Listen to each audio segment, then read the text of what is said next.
Hey, everybody. Jordan Goodfellow here, GigReady. Excited for another episode this week. This week's a little bit different than what we've been doing. We're going to be talking to meeting planners and their ability to select platforms for virtual and hybrid events. And as we know, the importance of this is so critical to being able to give our customers and our clients exactly what they need.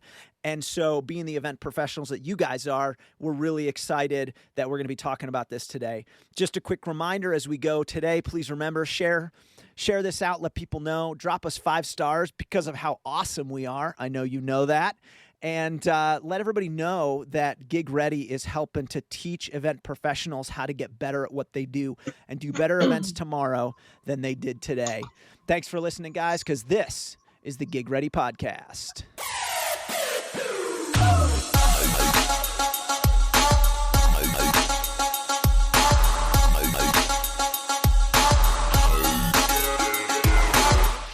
All right. Well, we are here with some wonderful meeting and event planners, and we're excited to talk today. It is Ladies' Day. It is Ladies' Month.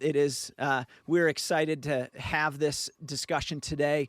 We have Lynn Stout, Tiffany English, Sarah Buchbinder, and Lynn Edwards. And ladies, I'm going to start top left. Lynn, who just so happens to be top left on my screen today. Lynn, why don't you give us a quick background, who you are, who you work for, and what your primary industries are? So I'm Lynn Stout, and I'm the owner of Bond Events, which is a woman-owned female production company based out of Washington, D.C. We work internationally, but mainly take organizations that are based in Washington, D.C. and travel with them across the country. We also run 3 venues. So we have 1 in San Francisco and 2 in Washington, D.C. Very nice. That's awesome. And have you been jumping into the world of virtual completely, or are you guys doing hybrid, or what's been your main over the last 12 months? Well, it's interesting. We jumped in initially in April of last year and transferred some clients over pretty quickly that had meetings that needed to be serviced very quickly. During that period of time, we built a platform with our technical director, and really, there was nothing that we could find initially off the shelf that we liked. Yeah. So we really treated it like an event venue, and we sort of built the bells and whistles. We've ended up moving away from that platform for a variety of reasons, but that's how we started. And now it's interesting. I mean, we're working on a week in October where we have 3 events that are, one is all in person, one is all virtual, and one is completely hybrid. So we're seeing the gamut right now. Awesome. Fantastic. And Tiffany English. Tiffany, where are you from? What do you do? Who do you work for?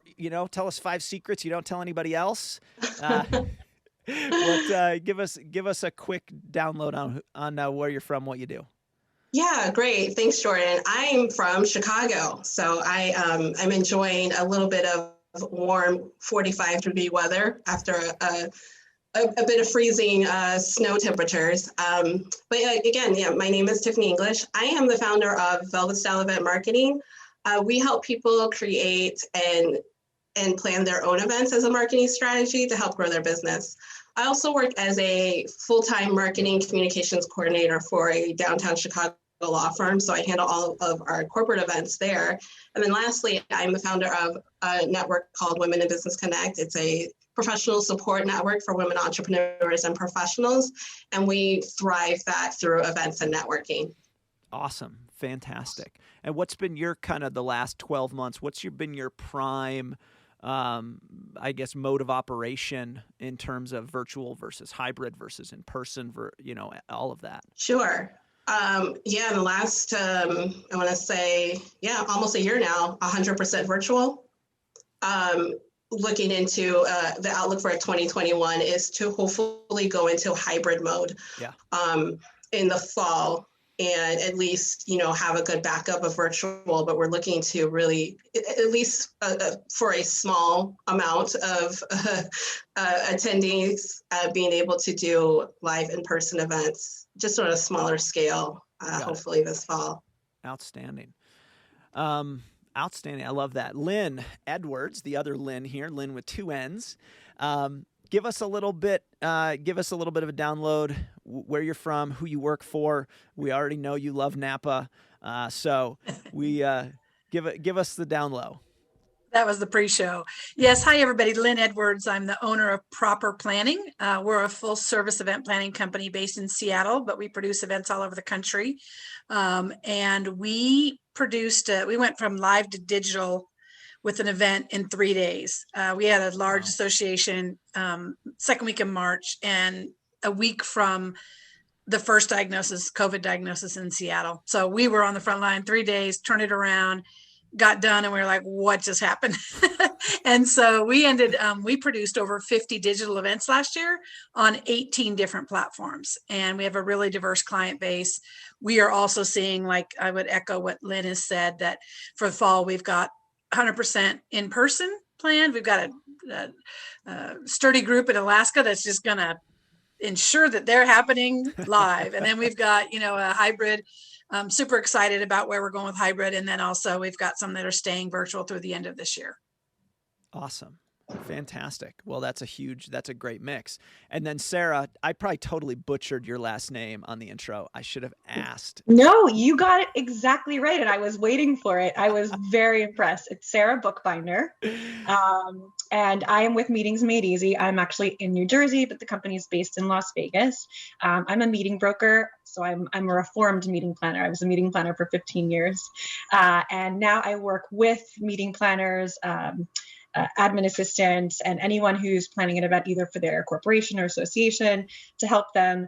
Typically in non-COVID times, we focus mostly on the site selection and the sourcing. And obviously we've pivoted to virtual, and we've just been working with our clients on absolutely anything they need for their in-person, hybrid, virtual events, from happy hours to sales kickoffs to everything in between. Awesome. Okay. And have you been mostly virtual for the last 12 months? And it's just been... I feel like a lot of clients were hesitant in the beginning to switch over to virtual. I think, in March when we were canceling and rebooking, everyone had this idea that, everything will be fine by Q4. So we did a lot of canceling and rebooking for September, October. And then once it kind of looked like, this isn't going away anytime soon, I think they became more open to doing the virtual. So I've worked on virtual for years. I feel like I'm a hipster by saying that I did hybrid before it was called hybrid. But I used to work on medical conferences, and, it was a one-day conference. So we couldn't get the Asia team or the Europe team out. So we just did kind of a hybrid at the time. And that was, 10 years ago. So we very quickly pivoted over to virtual. We tested out tons of different platforms. And, I think we've all agree that there's no one platform that has everything. So, I haven't done 18 like Lynn, but we've used our share. For sure. Man, the last 12 months, I guess, depending on who you talk to, some of it has sucked. It's been awesome. It's been, I would say, life-changing for everyone. None of us ever expected any of this to happen in the way that it did. And then suddenly, like, everything blows up, and there's this huge flood of try this, try that, do all this, make this virtual event happen. How do we figure out audio, video? Audio on all this is one thing that we didn't think about until 12 months ago. And then all of a sudden it's like, oh crap, how do we deal with this? We used to be like, I know for us as the AV company, we'd be like, hey, hand this signal cable to the guy in the corner. He's the streaming dude. And, it's going somewhere and we're not sure where. But it has quickly become this, all right, now we have a focus. And this focus is, how do we deliver the best content to the people that need it, no matter where they are in the world, and deliver it in a way that people actually like it? Because frankly, sometimes delivering it is not very, I guess the content isn't amazing. So content makes a difference. So let's talk real quick. First off, you all move very quickly into the virtual landscape. What are two things that you look back now, 12 months ago, and say, man, I wish I had known these two things before any of this started. And now that I've learned it, I would say, my word, I would have been able to move into this so quickly had I known these two things. Whoever wants to go first can. I won't put you guys in order. Give me your thoughts. I wish I'd had more devices at hand initially, more screens purchased. And I wish I had bought a Black Magic box like a month earlier. Um, they're just a few sort of tech insights. Got it. Okay. So screens. Yeah, I mean the streaming boxes are critical. What else? Two And more. the amount of time it takes to plan it. I don't think we initially took, because initially you had clients who were just looking to transition really quickly. So you had 3 days, or you had a week, you just had a really certain finite amount of time. So when we actually got into the real world of planning the event, we had an unrealistic timeline in our heads. Yeah. So I wish that we had sort of a more realistic kind of time frame to plan these events, because they're really no different. They're actually harder than in-person events to plan. For sure. Yeah, tough. Yes, Sarah. And I wish that I'd had the examples that I have now to give my clients to kind of reassure them of what it would be like. I think in the beginning, like I said, everyone was hesitant. They think, oh, people want to travel. I had to cancel programs in Spain and Vegas and Miami. People did want to go. And I think everyone was thinking no one's going to want to come to these virtual events. No, our attendance is going to drop, and, our ROI is going to drop. And I wish that I was able to show them what I'm able to show them now, and say, look, it's not, a lot of times it's the opposite. You're able to expand, you're able to grow much more easily. You may get a better attendance because people don't have to travel. They don't have to take so much time off of work. And you have so many tools of analytics that you can show basically what your ROI is, on paper. And so I wish I'd had these two kind of magic tools to be able to show everyone to kind of ease their fears of moving everything into virtual. We ended up having to, we actually put on an event to show our clients that it could be fun. And it's still my most fun event to date, because we programmed it exactly the way that we wanted to program it. And that's how we gave ourselves like realistic, good examples to show to a client, because there weren't any out there existing. No, that's great. Wow. Tiffany, Lynn, what do you? For me, I wish I would have personally just embraced virtual quicker, because we were so hesitant, especially starting out. And Lynn Edwards, I was right there with you. We did a turnaround event, not as quickly as you did, but about a week and a half that we went into virtual. But I wish that we would have just, instead of doing that wait and see approach, just dived did the research on, getting the right platform right away. And then another thing too is just more reassurance for our clients, because I think they sense your hesitation and then they're like wanting to balk out. So doing more of an open communication, this is what's going on, and keeping them updated. Those are just a couple of things that I would have done quicker. Obviously we didn't know that this was going to last as long as it has, but just would have really just took the time to embrace the virtual aspect. That's something that I would have done. Yeah. I was insanely resistant at first. I'm like, that's it. No, May, and we're back. Absolutely. Absolutely. Well, and then for me, it took that first event, and I think we were all resistant, but and I think Sarah, you mentioned the analytics. I mean, they were through the roof. People were engaged. I mean, it was an impressive information that we got that we would never have gotten live. And I think that's what kind of sealed the deal to keep going and just do it better and better. Huh. I like that. Very cool. Lynn Edwards, what do you think? Yeah, I think I wish I would have understood a little bit more about what the attendee journey was going to be like as far as getting onto the platforms.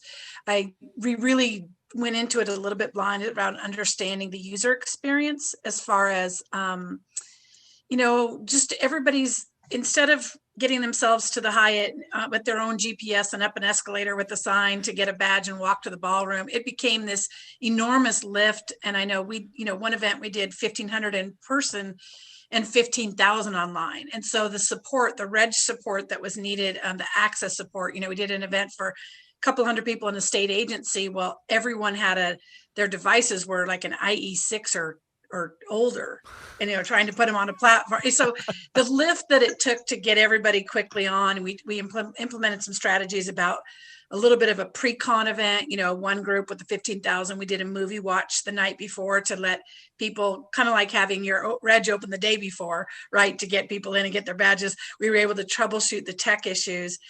So just understanding kind of the the guest goggles of accessing a virtual event platform would have been helpful. And we tried to learn really quickly what those pain points were and course correct.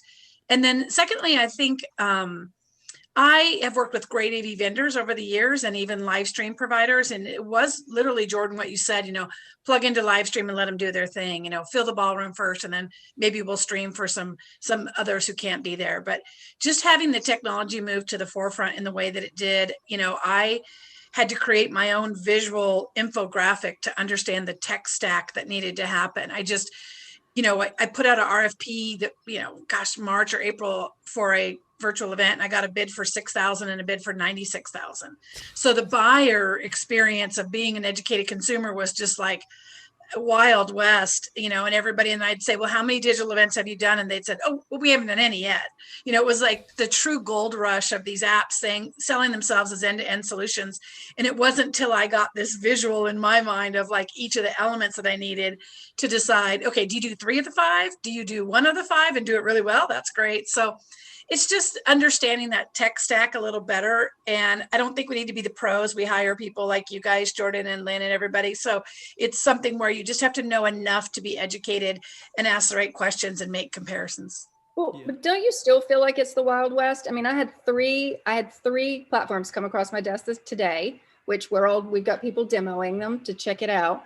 But I feel like it's changing so rapidly. Even technologies we were using in November, December, all went away for the break and did updates and changed the whole thing because they had 2 weeks to focus on it. So then we had to go relearn them again, which is so true, Lynn. Well, I'm on version 3 or 4 of some of the platforms we started with in the spring last year. And I understand there's like 120 plus platforms right now. I've demoed personally about 65, demoed them, and I've had 8 demos since the first of the year. Either a redo of an existing platform with new, functionality or brand new platforms. Wow. So it's a bit of the wild. And so to be able to consume it, and I don't think the clients expected us to know every venue in the whole world, but, it felt like it was easy to get what you needed from the venues. And so this selection of a platform has just been, you got to constantly keep up on it and ask them, what's your differentiator? How are you different from the next platform? And they're learning how to even sell. They're learning what that answer should be so that to help us wade through it. Right. Lynn, I completely agree. And I think in addition to just because there is such a variance, especially with production, when it comes to the $6,000 versus the $60,000 event, meeting planners will typically know how to budget an in-person meeting because what you can sort of expect for food and beverage, meeting room rental, AV, sleeping rooms and transportation, et cetera, and on-site staff. But this is something completely new to them. So I feel like a lot of my clients were getting sticker shock when they would get the charge of what either the platform license is or the per registration fee or the production, which I really think production is an invaluable tool. We're meeting planners. I don't have the capabilities. You talked about having more screens. If I could, I would make this look like, ground control, but I don't have all of the technology to be able to queue up all the videos and queue the presenters and have it going on in the back. It's more like a virtual production is more like a TV broadcast, like a news broadcast than a live meeting. So I think a lot of meeting planners first went into it thinking, oh, I know how to plan a meeting, but it's a completely different ballgame. And so when they would get those rates, and especially because there was so varied, they didn't know what questions to ask. It was so hard to know like what's too much, what's enough, and what am I going to do to be able to fulfill the goals of my meeting. Yeah. Well, I felt like they were doing a Zoom meeting, they understood that. And then they could have their own personal avatar, and it was everything soup to nuts in between. I found after 30 years in the business, I used to fight the good fight around production. And this is, Jordan, to your company, the sight and sound, I'd have clients really committee deep in the $5 difference between chicken or steak or whatever it might be. And convincing them to make the ultimate investment in sight and sound. I had a $10,000 keynote speaker and my client wouldn't pay for a stage wash. And it was just this voice coming out of this black void. And I was like, oh my gosh, if we're going to get one thing right, they came to see here, not eat the chicken. Now we'll hear about it if the chicken or the steak wasn't great. But I'm just saying, like, it seems like it's a constant education process around investing in the technology and the audio visual. And they came to see and hear, and you need to make sure that's tight and right. And is an amazing guest experience. I don't know if you guys watched last night the Golden Globes, but when they had the first the first winner announced, he was on mute or something, and there was no sound. And I thought of every meeting planner in the world last night about what must that have been like to hold their breath and go, oh my gosh, despite all the planning, someone didn't unmute, and here we are. I also thought, yes, a prime example that it can go wrong. Totally, I'm with you, Lynn. Validation. If that's one good thing that's come out of this, I think it's been people's acceptance of these little glitches and these things that do go wrong. A kid walks into the shot, or, your audio goes bad, or someone's on mute, or someone accidentally has a cat filter on their face. We're all seeing into everyone's homes. We're seeing into everyone's, life. So I think we've all become a little bit more, accepting of some of these small little things. But when it's your event and it's your, everything's on your shoulders, do you want to be the one who's responsible for making sure that, Daniel Kaluuya is unmuted when he gets his award? And you're like, yes, where's the audio guy? He's pushing the button. It's not working, people. Right. The podcast audience can't see, but I have a mug that says you're on mute with a picture of a microphone. I just hold up. And then I take a sip. That's always me. You make a good point because, of course we want everything to go without a hitch, but a lot of times these events they make it even more personable because it's like we've all been there, and the fact that we're going into this, we're all kind of going into this together. So it's like the learning curve, the events, we're all together in this. So I feel like, when we first started, people were, very aware that there were technical glitches and things like that. So they were definitely forgiving. But even, I think we can all relate to the cat filter and get a good laugh. Like it's all kind of, in a bizarre way, it's made people, I guess, closer and understand the amount of work that events do take. Before this, people would be like, oh, you're just an event planner. Oh, you're here to, throw a party. And the fact that you throw in these virtual events and all the things that go behind it, I think people get a better sense of the effort and work it takes to put on, like you said, a production. Yeah. And it's a broadcast. I mean, that's really what it is. Yeah. You guys keep mentioning the cat filter. I assume you're referring to the video of the lawyers and the guy that got his face stuck on the cat filter. Yes, I saw that last week. That was absolutely hilarious. And he had no idea how to fix it. And that was the best part. When we're moving to virtual platforms, each one does something different. They got some special whiz bang, like you guys said, suddenly we have 2 weeks off, change everything, fix the whole there are all these problems that everybody's trying to fix. How have you navigated that world of, okay, do you start with, here's a list of all the things that I need, and then go and find only the platforms that fill that list of needs? Or are you kind of like you, Lynn Edwards, demoing platforms constantly saying, I'm sure I'll find something that that I need this one for, at some point in time? Talk me through the process of what that selection looks like.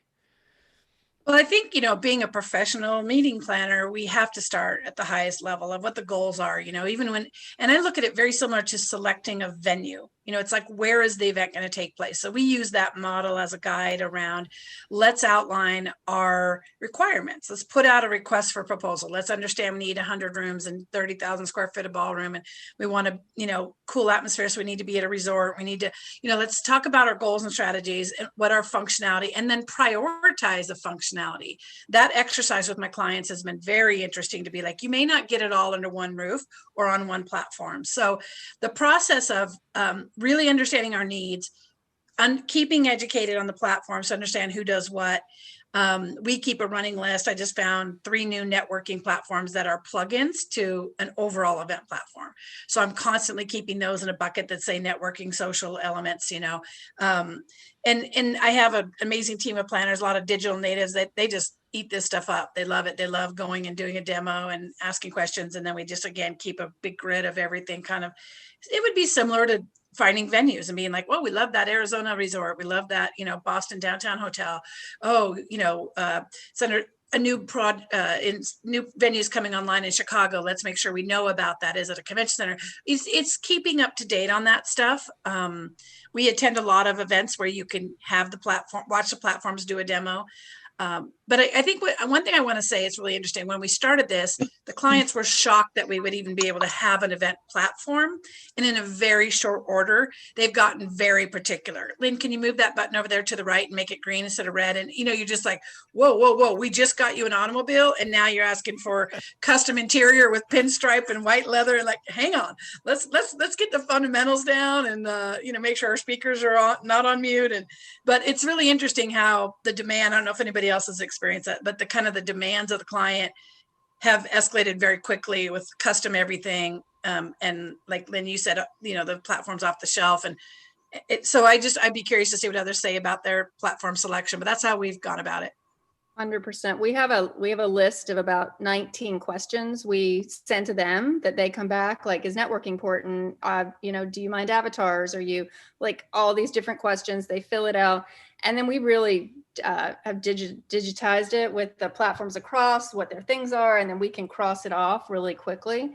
I think we had about 85 platforms that we just have files on. So we can go in if we need to, you know, better information about them, but we really broke it down high level and then sort of wheedle it down. And yes, I'm right with you, Lynn Edwards, that we've given them an automobile and now they want a Lamborghini. Yes. Everyone's a virtual expert now. Everyone. And all of my girls are now coders. Like they're all coding websites and things that I just never in a million years thought we would be doing at this point. I was writing code on a back end of a platform last week, and my team was like, you need to step back quietly. You have no business being here. Old dog, new trick. I don't care. Just get out of that writing code. I'm like, well, let me see what the hype's all about. I'm going to try it out. You see, I think, and Lynn Edwards, you touched on this before, that I think, you know, you're coming at it actually from both sides. We have to understand the attendee journey. It's so important. I was a meeting planner for 15 years. I can never take that meeting planner hat off. I always kind of see things through that lens of who are your stakeholders? What are their goals? What's it going to be like? You know, the same platform would not work with an older demographic versus a younger demographic, a more tech savvy demographic, you know, versus a working mom demographic. Just, you know, there's so many different things that you have to take into account. And so getting to know and understand their journey and their needs is such an important first step, but you have to have that basic in the back of your heads as like, okay, I know these 15, 20 kind of go-to platforms. And now that I find out what my client wants, I can put them together. So you have to have from both sides. You have to be constantly seeing what's out there, but also really making sure you're understanding what your clients want. And I've talked to my clients about it before, because I feel like as soon as you have an event, everyone will say, oh, what platform did you use, or what's your platform? And they think that they can then just use the same platform and the event will be exactly the same. And I like to say that a platform is like a DSLR camera. It's like a great photographer with the right equipment, with an amazing camera, can take an incredible, Ansel Adams shot. But if I just give someone that camera, they won't necessarily be able to take the same great pictures. They have to know how to use all the functionality of it. Also, on the other end, I can give that photographer an iPhone and they can probably take a pretty good shot too, because they know what they're doing. So it's, the platform and having the tools and the functionality is a huge part of it, but making sure that people who are running it and working on it and looking at the meeting from both the technical and the content side know what they're doing, makes all the difference. Yeah. Tiffany, what about you in the marketing space? Where did that fall? So one thing we do want to make sure we're aware of is the friendliness of the platform first and foremost. And we've been talking about the attendee journey, but making it easy enough for people to at least log on. What I've noticed that there are so many different platforms, and there's now bells and whistles, and everything's getting more extravagant. But fundamentally, people need to be able to access the events, easily. So we do look for that, making sure that it's just in its simplicity that you can be able to have a good experience. And then going from there, depending on the type of an event. Right now, we're looking into more of engagement tools. What are the best engagement ways with these platforms? What can you do besides polling? What are things that we can really create a live experience virtually? So those are a few things that just is a shell that we look for most events, and then we go from there depending on how to customize that event. Okay. Very. Tiffany, I like to call that the grandma factor, the grandma test. If I can get my 95-year-old grandmother to log in and be able to access and go through the platform, done. Yeah. That's so funny, Sarah. My mom attends all of our events. Then I see her in the chat and I'm like, oh no. Because I know she'll be like, it's not working. The sound's not on. Well, I hate to say that, but that's true, right? I mean, when you think about it, you don't want to underestimate someone's knowledge of tech, and you don't want to assume. So yeah. That's a good way of testing things. Yeah. Jordan, do you mind if I ask if anybody purchased a platform? Because we purchased 2. And I'm interested if anybody's going to re-up on the same platform. So, like, do you guys have workhorse platforms that you use your go-to, and then the others are ancillary? Are we allowed to talk about our individual platforms? Yeah, are we allowed to talk about them? We're agnostic to anything here. We're just talking about what people are doing, and so platform is, it doesn't matter to me. It's great. So we did purchase a platform because we're a broker, so we have different attendees and different meetings overall in our corporate association, all industries. We purchased Bizzabo, and we think it's really flexible, and we're able to, anything that's not native to the platform, we've been able to embed it really easily. And it's a very user-friendly kind of, WYSIWYG builder in the back end. So that's pretty easy. My grandmother can't build one yet, but she can definitely go through one. It's the thing when we purchased. I mean, it's a workhorse, so it's interesting. And then if they want the avatars where they're moving around, that's something different. But that's not the majority of the cases that we're seeing. Bizzabo can handle everything they need for their meeting, and everything that there are, like you said, you have to prioritize what are things that are the most important. Would you like to have avatars? Okay, but is that really necessary? Are people going to use it? Is it going to enhance the user experience? And if not, then no. Yeah. It seems like there's a lot of look at like the avatars and like the convention space. I guess for my edification, like I personally look at it and say that's kind of stupid. Personal opinion, but how do your clients feel about it? Like, do they really like that sort of stuff? Does it actually add anything? And they say, ooh, I can see this little thing I made wandering around. I think people are so zoomed out. Anything that gives them an experience that doesn't feel like you're online, even if it's cartoonish, is fun. And okay. I find it 2 ways. It's very visual. So especially for older demographics, they don't have to figure it out on a keyboard. They can just point and click on the screen, which is great. But also it just feels like you've elevated the experience just a little bit. So that's one of the main reasons I sort of tend to drive clients that are doing something that needs to be a little bit upscale to something with an avatar. Got it. Yeah. Okay.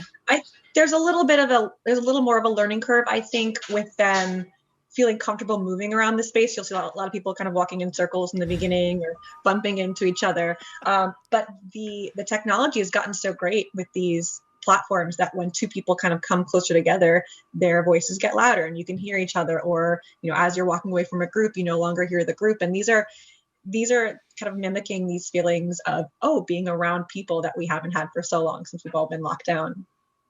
Interesting. It's going to be interesting to see to me, I don't know if it's sustainable. I think once we start easing into hybrid and live, the shiny new effect will wear off. But, like you said, it's something elevated, something different.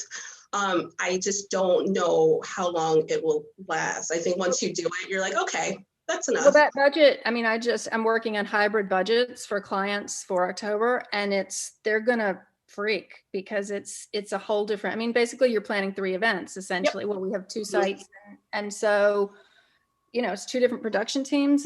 It's a whole different world. Yeah. So I don't think it is sustainable, but I do feel like the price ranges of the platforms are coming down. So you'll find a good stream platform like StreamYard or something that's cheaper that you can get all this information out. And it looks good, but maybe it's not like the $40,000 platforms. Mhm. Yeah. Interesting. Did you feel like your investments in Bizzaboo, Bizza something, like it was good enough that, okay, great, for the next year, I'm going to keep using this, and our customers, our clients are very happy with this. They're getting exactly what they need? We have our license through July, and frankly, I don't know if I'll renew it. Yeah. I'm not sure. They're starting to be comparable platforms out there, and we can build our own sites that kind of rival it. So I'm not, and if the price point is the same as it was when we purchased it, I'm not sure we'll re-up it, although it's been invaluable this year. I couldn't have done my business without that platform. But there are just so many now. I'm not sure we need that level of, we can build it.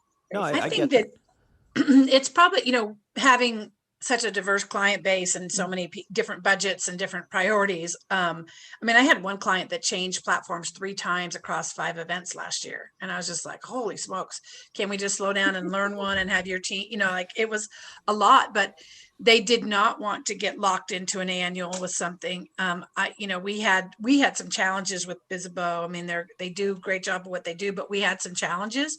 So it was really great to have the flexibility to go on another platform. I had one client that all they cared about was the landing page being this hyper branded, like it was crazy beautiful.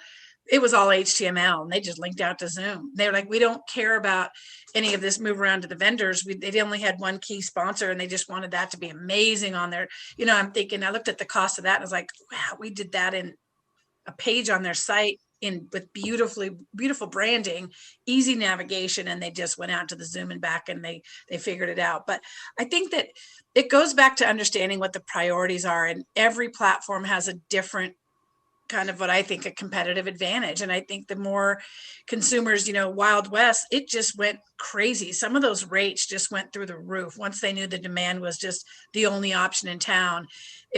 Even platforms that we had tried that we really liked, within 1 year, they had tripled their fees. Wow. We got in on the ground end, but they were just, it was like the gold rush. They were seeing this opportunity to just scoop in this money in the bucket. And so it's been a little, challenging to try to find the right platform. But when you do, I feel like for our clients, we need flexibility to kind of go back to the drawing board each time we have a new event and find the right tool. Huh.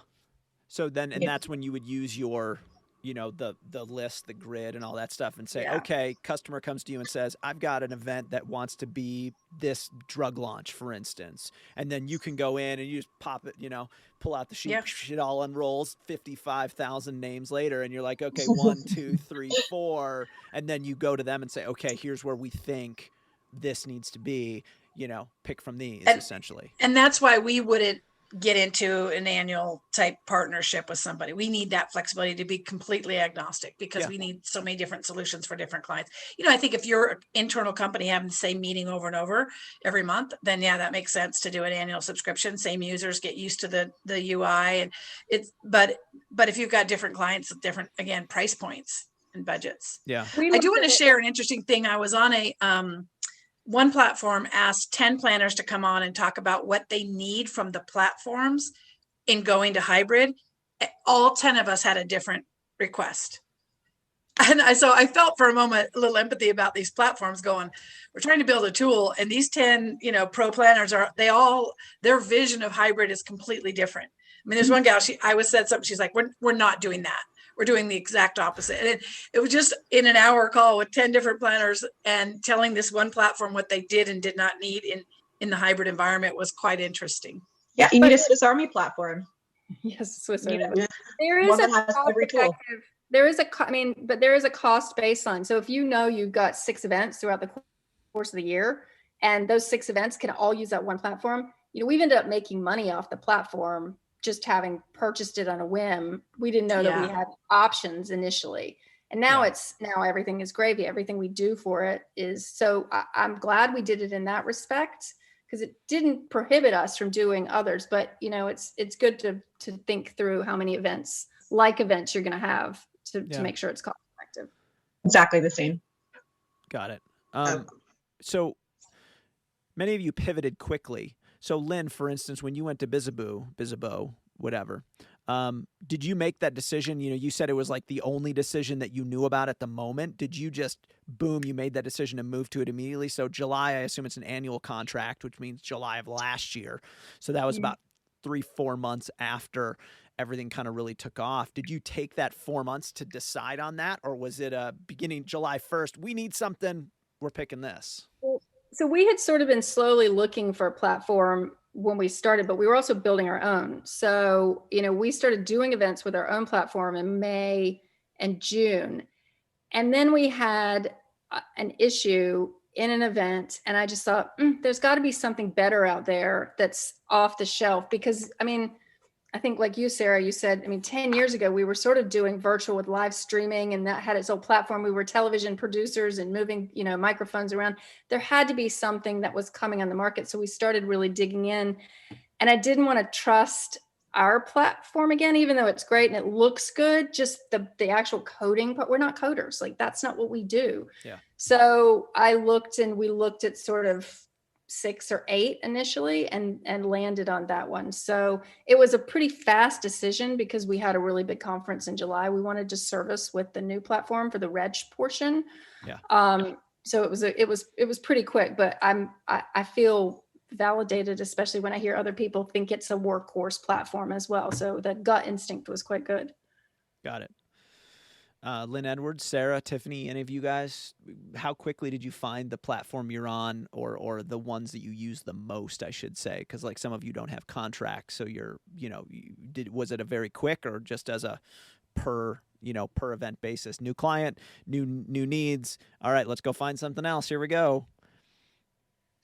Yeah, the selection process, again, has been similar to a venue selection. There's that process of identifying the needs, pulling all the tools together, putting it in some sort of summary where the client can say, okay, here's our top 3 recommendations. So as we started doing business on certain platforms that were really proven, we bubbled those to the top just from that confidence that they had delivered. And one thing I will say about the platforms is that it goes back to that visual tech stack that I had. Some people are great at reg, and some people have a wonderful platform, but they're not live stream pros.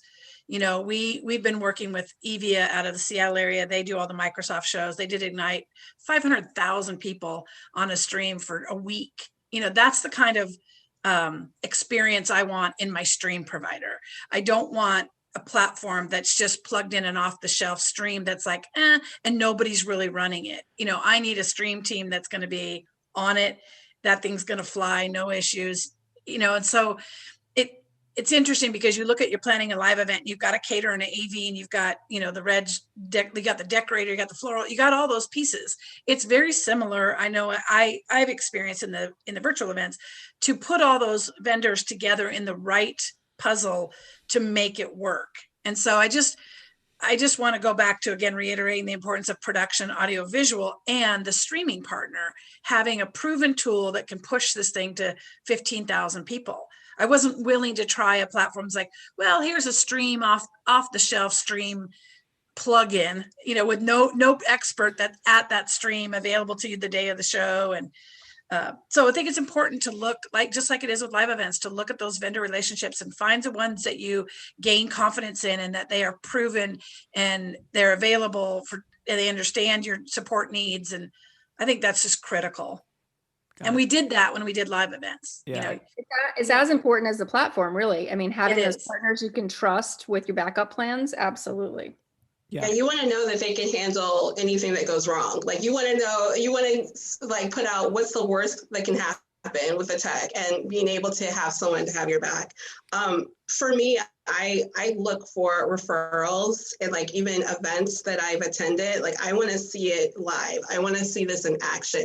I want to hear from people. I want to hear the good and the ugly. So yeah, researching a platform definitely took a longer in research than actually having the virtual event. And even then you're just still, nervous about, is this the right platform? Because there's always things you don't think of until the actual event, right? Like till something's running. You're like, oh man, that chat role should have went like this. So it's interesting that, and I don't even think, even when you do all these platforms, there's always something else on the horizon. Maybe I should check this out next time. You know what I mean? So not even, and I think that's why, at least for me, and a lot are so hesitant just to lock in on one single platform, because you don't want to miss out on some new platform that's going to do something incredible or make the experience a little bit different. So I think that's why, at least for me, I'm hesitant to just really hone in on just one platform, because I don't know, I guess I'm not loyal. And then That's okay. You like to keep your options open. You're a discriminating shopper. That's what there we go. There we go. And again, back to every event has its needs. Do you guys find that day of, like, support from a support standpoint from all these platforms is one of the most critical things for a platform to offer, the day of support, like someone like a phone number, like you call this or number and chat. that person can fix your problem kind of deal? 100%. Okay. Yes, and preferably a dedicated person, not just someone that's going to answer or support, but like if we had a dedicated person throughout the planning and day of. Yeah, absolutely. I feel like that's gotten better, because when we initially started back in June, July, none of the platforms were equipped to staff us that way. They were all like, okay, here's our platform, you go do it. So we were doing it, but we needed support, and we really, I feel like, have helped them build these platforms, because they didn't know what they didn't know. And until they had a whole bunch of users using it, it's slowly gotten better. But it's extremely important to have somebody from the tech platform side paying attention to. I also feel like it's created, new jobs. I mean, a lot of these platforms, you reach out to freelancers. I know I've hopped on and did some tech support for a few. So it's interesting that this is now like a new, maybe a job creation or a freelance where people can come in and really, get involved in helping, behind the scenes for these platforms. Yeah. And I would equate it to, go ahead, Sarah. Go ahead. No, I was going to say, I think it's dangerous to think of, I'm taking an in-person event and I'm just going to turn it into virtual and think that you can, convert it exactly. But I do think that if you go through the different parts of an in real life meeting and you say, okay, we've got the breaks, how are we going to do that? We've got the entertainment, how are we going to do that? And then you get to the, you have a CSM, you have a red coat or a concierge or someone who's there. If your attendees have a problem, you have your content, someone answering content questions at the hospitality desk. How do you turn that into the virtual component? And then you have someone who's helping with the kind of the AV and the logistical stuff day of. That would be like the CSM or, the person who's helping the meeting planners on site. So there are some parts of an in real life meeting that you really do want to try and see if you can replicate them as best you can for virtual. And I just wanted to say that I think it's dangerous to try and equate them exactly, because people think like, oh, I'm going to have a 5-day long, 8-hour a day virtual event, or because that's what I used to do in real life. So those are some things that you have to think about, but definitely having day of support, whether it could be a live chat. Again, it's the grandma factor. Can people get through? Well, they know how to click into the different sessions. That also factors into how soon before the event do you launch the website so people can get in there and they can kind of play around. That's something you can't really do when you're on site. You don't, invite them to the Hyatt 4 days before to try and walk the space so they know where the meeting rooms are. But you definitely need to have that support in the front end and in the back end, I think, for the planners and for the attendees. Yeah. Yeah. And I just want to add, I equate that to, not having tech supports, like getting to a loading dock on a Sunday at 6 a.m. with 4 semis to unload and no one there to unlock the roll-up door. It's just, and it's interesting because I've had a few platforms that are like, our support is Monday through Friday, 8 to 5. And I'm just like, that's not when this is going to go down, and I need a 911 phone number. And there's the front end support, like you said, Sarah, and then there's the back end support. And I'll share, we had an event in July that was on a platform that was internationally based, and they had an AWS update that went out 1 hour before our show, and the entire event did not launch. I had 87 speakers text me within 30 seconds. And in 30 years of planning, it's the first time I called it like time of death, 1 hour in. We had to re-record 35 hours of content, and we, delivered the content to the ticket holders. But essentially I was saying, we didn't have the keys to the car. We could maybe look under the hood, but when we did, we didn't know what we were looking at. We didn't know how to fix it. So to have zero, I was texting my contact person directly and I got zero response with, 800 people and 37 speakers, just like what's happening. And we had some communication. I equate it to sitting on a tarmac. Like if technology is going to break, planes might break. If you tell me, hey, we're checking it out, it's going to be a few minutes, or if you come back, so I expect you to communicate often and as comprehensively as possible. Hey, we've had an update that's impacted our entire show. We're going to give us a few hours to fix it, log back in at noon, whatever that might happen. It's just, I feel like you need to be ready with that contingency plan, and you need a tech support to tell you, are we dead in the water? Like, are we not happening today? There's a glitch, let us fix it, buy us an hour. When I was on site, I could be like, free beer in the lobby while we fix our audiovisual. There's muffins over here. I can distract them. But, when you're on the technology platforms, you have to have this like contingency planning but you need that back end person who understands the engine of the car to that's on call, that can say, please deboard the plane. We're not going to Chicago today. Even some of the bigger ones aren't communicating updates. And we were affected 2 hours before an event. Same way, the whole platform went down, but they didn't send anything out to everybody. We just happened to be on the platform, checking it out. And so I do feel like the better communication from the platform teams, and it's just something that they're not used to yet. Yeah. And I think it's different virtually. Communication virtually versus in person. In person, you're seeing the tech guy fondle with the mic and you're like, okay, but like you don't see the behind the scenes when you're virtually. So yeah, like I agree, over communicating and letting people know, and consistent over again, because, I think we forget that, virtual, you have that dead silence and you don't know what's going on. And it's like this, just black page. So, yeah, it's definitely a difference versus being a live event. It's funny. It's probably one of those feelings we all have had collectively, and we all know what the feeling is, but you could never describe it in a million years. I was just about to say that, Lynn, when you were talking about that in your event, just suddenly everything went out. I think our 4 meeting planner hearts just dropped collectively at the same time, like in our throats, because we can feel empathize with what that feels like. Right. And it's funny because we are, I would say, the subject matter experts in that we're constantly looking at different platforms and constantly attending and setting up different virtual events. And that's really important. That's what's keeping us in business right now. And we can tell our clients as much as we can, this is what you need. This is what you don't need. This is, we would highly recommend you invest in day of support, in production, and whatever it is, but they're going to do what they're going to want to do. And it only took one time for one of my clients to have an issue where, we had suggested, like, we really think you should do the production, you have multiple speakers, you have whatever. And they said, well, we don't have the budget for it. We're not going to do it. Or, we'll do it for the big days, but we won't do it for the smaller days in the middle.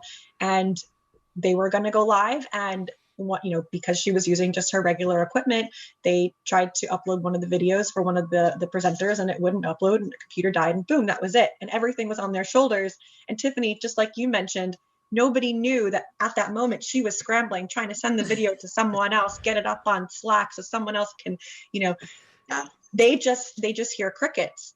And it's like a microwave minute. It's much longer than a normal or a plank minute. It's much, much longer. My virtual meeting is not working minute is like the longest minute that you can have.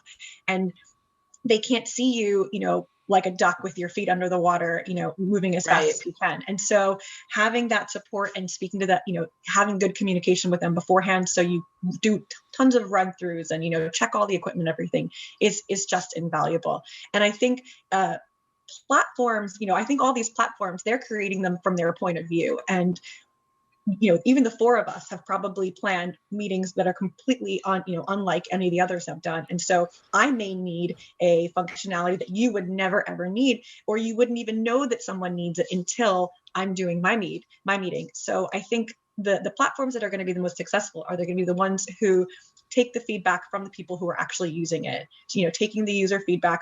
We had a meeting, or we are having a meeting. This is what we need. Can you do it? Why do we need it? etc. So I know that a lot of the platforms started out as other companies, like Visipo started out as a registration platform, and then they added the virtual component. I think Cvent did too. A lot of other ones, or they started out as a production company and they built a platform just like you did, Lynn. And I think that as long as they are flexible as well and taking that feedback and they just keep continuing to add, we'll just have better options that are more cost effective as we keep going, because like we said, it's not going anywhere. Yeah. I'm working on my stand-up routine for virtual events. Awesome. Well, and I also think that I think the platform failures are as big of a learning experience as the successes. Like, I wouldn't have wanted to have a year where I didn't have a failure, because we learned our biggest lessons through the failures we had. So Yeah. as much as I hated it was also. I would See, they say you're not having any failures. Like, I probably would have been like, nope, we did everything right. It was great. They say your worst stories with a little bit of time are the funniest ones. That's why I say my worst stories, complete failure with a little bit of time. I'm going to make it really funny. We're all going to be able to empathize and get a good laugh out of it.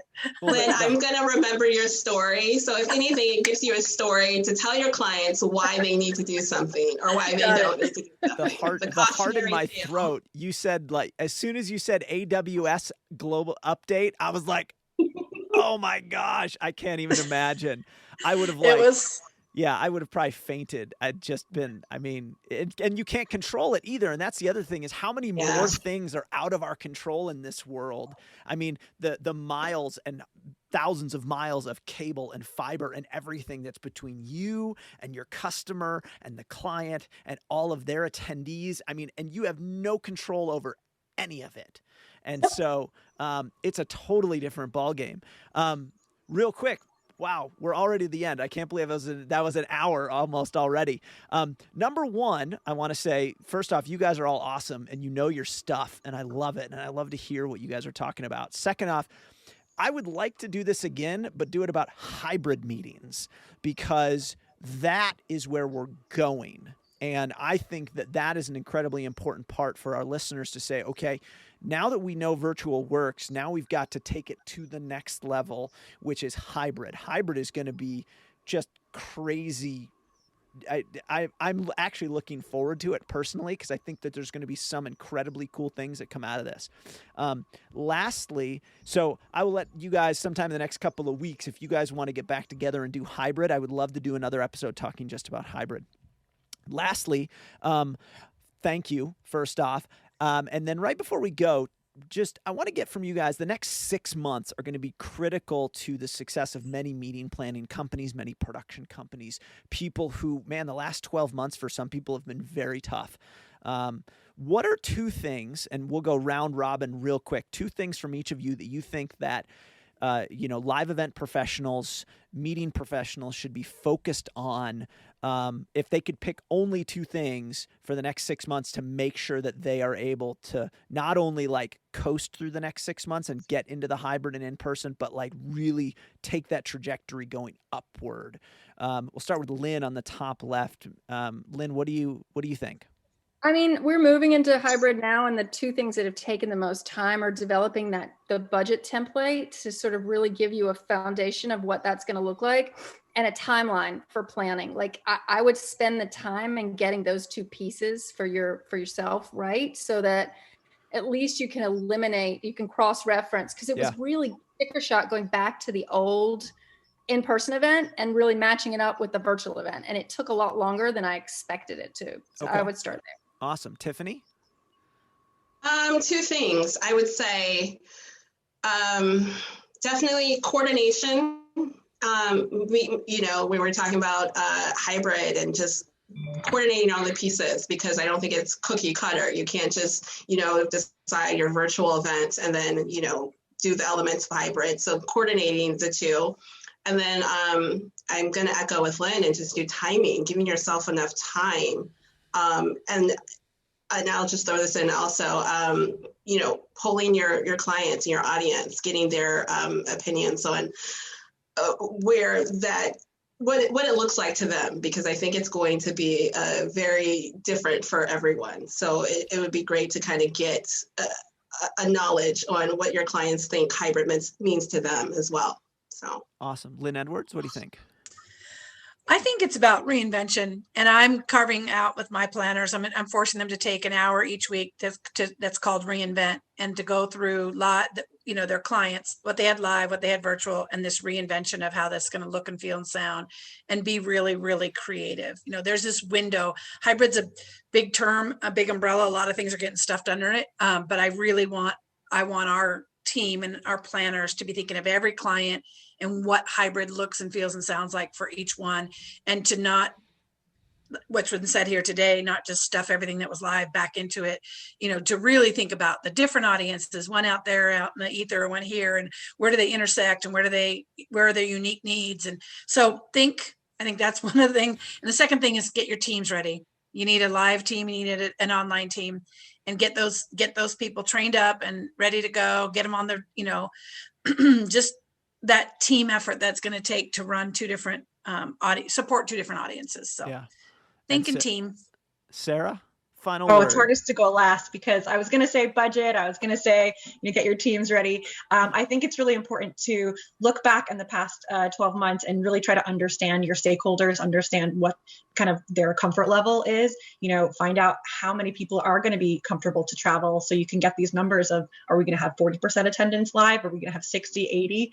And then also the second would be to understand your resources. So who in your company can be tagged on to be a moderator during a virtual event, who feels comfortable, taking this role, and, who would be comfortable taking the role kind of with the planning. So I think understanding, more than ever, your attendees and your stakeholders, and then also understanding your resources and your teams that you have right now, because it's not going to be super easy. Roles are going to change. People are going to wear lots of hats coming back. So what can you utilize that you already have around? That's awesome. Wow. Tons of knowledge, tons of experience. You ladies are awesome. Thank you so much for a really great time. Hour just flew by, and I learned a ton, and I really had a great time doing it. Thank you so much for taking some time today to talk about virtual, talk about the events, the future, what it was like, and what it's going to be like. As you said, I think it's still the Wild West in many ways, and the next 3 to 6 months are going to be interesting. So thanks for everything, ladies. We appreciate it, and hope you guys have a great afternoon. Thanks for bringing us. Thanks, Jordan. Hey.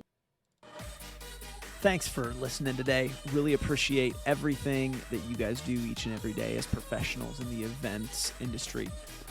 Live events is our favorite thing to do. There is absolutely nothing like it. We love it with everything inside of us, and our goal is to make sure that we are better every single day. I hope that today brought you a little bit more information on virtual events, on how you can be a better professional to make better decisions and do the best show you possibly can. Thanks so much for listening. I hope you guys have a great day. Share it out. Tell people about it. Let them know that GigReady is the place to come and listen to the best content to get the best information on doing better live events. Thanks, and have a great day.